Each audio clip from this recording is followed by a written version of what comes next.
Hey y'all, it's your friendly neighborhood therapist, and it is February 1st, 2025, and it is officially the first day of Black History Month. Now, if you have been following me for the past 2 years, you know that I started doing a series titled Lesser Known Facts and Lesser Known People of the Culture, in which I share events and people of the diaspora, predominantly Black Americans, but also those from the motherland and events from the motherland, simply because that is our history too, that they snatched us away from and stole from us. So we're not going to forget all of our history. And although we have a very tumultuous history in this country and honestly a very tumultuous present day existence, there are still so many people and so many things for us to be proud of because we have contributed the most to this country, no matter what anyone thinks or anyone says. That is just the facts. Now, I'm going to go through 3 things today. So this will be a slightly longer video than the rest of the videos this month, only because I want to talk about what is currently occurring in this country surrounding Black History Month. I want to give y'all some history about Black History Month, the origins of it, and then we are going to go into our person or event of the day. So let's get into it. All right, so first up, current events. So, that man who now resides at 1600 Pennsylvania Avenue in Washington, D.C., gave a notably shorter proclamation for Black History Month yesterday evening, and it came on the heels of the Department of the Defense stating that they will be pausing all events and activities for Black History Month and any other identity based observance, such as Pride Month, MLK Jr., all of those things, basically anything not white. Now, that being said, look, y'all, whether they acknowledge Black History Month or not, whether they acknowledge us or not, we are here, we are present, we are valuable, we are worthy. We have done way too much for us to ignore our own history. Matters a damn who acknowledges it or not. So that being said, I'm going to keep doing this series regardless. And I would hope that y'all keep teaching about Black history all the time, not just this month, but 365, because Black history, period. Now, with that, to skate on over into the origins of this special month. A lot of people still don't seem to understand why it's in February. I still hear people say, of course, they gave us the shortest month of the year. They didn't give us anything. So, actually, what happened was in 1926, Black historian Carter G. Woodson decided that he wanted to celebrate Black folks and all their contributions that they've made to this country. And therefore, he selected a week in February to coincide with the birthdays of Frederick Douglass and President Abraham Lincoln. So, there you have it. It was not given to us, it was created by a Black man, and he chose a week in February for a very specific reason, not because February was the shortest month. Now, how did it become a month? Well, Black educators and students at Kent State University in 1969 decided that it should be expanded to the whole month. And so they celebrated the whole month in 1970 for the very first time. And then 6 years later in 1976, President Gerald Ford decided, well, yep, it's going to officially be an entire month. So that is how we got here. Now, for today's first official lesser known person or event, we are going to focus on a Black woman because why not? Why not start where the origins of everything started, which is with Black women?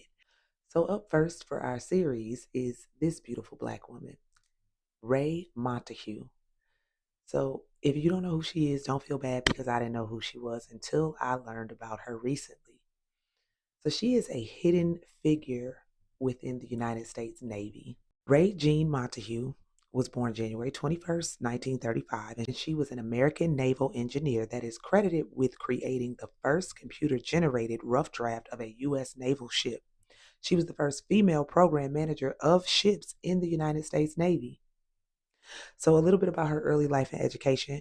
Born Ray Jordan to Rayford Jordan and Flossie Graves Jordan in Little Rock, Arkansas, she was inspired to pursue engineering after seeing a midget submarine, possibly the H-119, as a traveling exhibit that came to Little Rock. She recalled, "My grandfather took me downtown to see that submarine, and I was able to go down a little ladder into the sub. It was like a tin can. That was my first introduction to ships. You just never know what will inspire a person."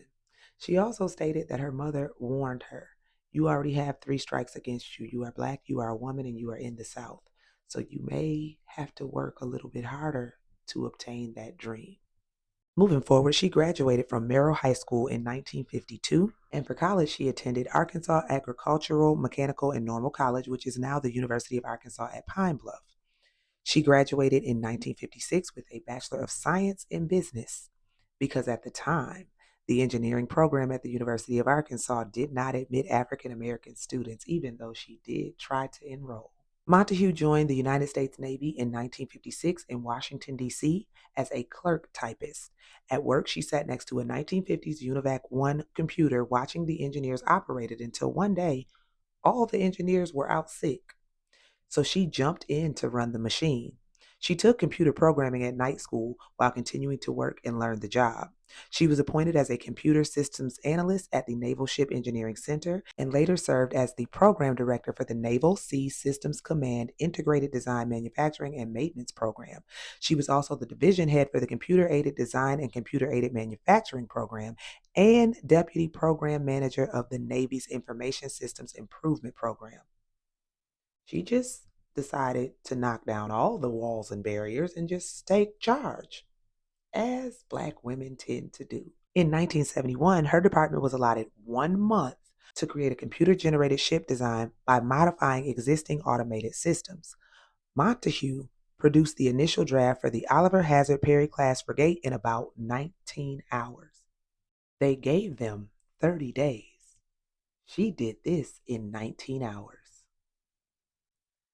With this accomplishment, she became the first person to design a ship using a computer system.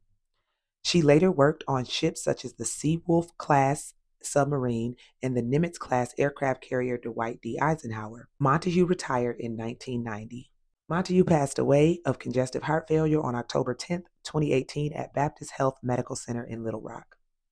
Some of the awards she received throughout her life were the Meritorious Civilian Service Award from the U.S. Navy in 1972, the Society of Manufacturing Engineers Achievement Award in 1978, the National Computer Graphics Association Award for the Advancement of Computer Graphics in 1988, and she was inducted into the Arkansas Women's Hall of Fame in 2018. Well, there you have it. Raye Montague. If you did not know her before, you know her now. And please feel free to share this information with everyone that you can. Because one thing's for sure and two things for certain. Black history is American history. Black history is world history. What Black people such as Raye Montague have contributed to this world cannot be replicated or duplicated. Because if you remember nothing else about this woman, recall that she did in 19 hours what they felt like would take 30 days. Thus proving yet again that we are not only qualified, but we are often overqualified for the job. Now, that being said, I hope y'all have a beautiful, wonderful rest of your day. And please join me tomorrow for day 2 of our series in lesser known facts and lesser known people of the culture.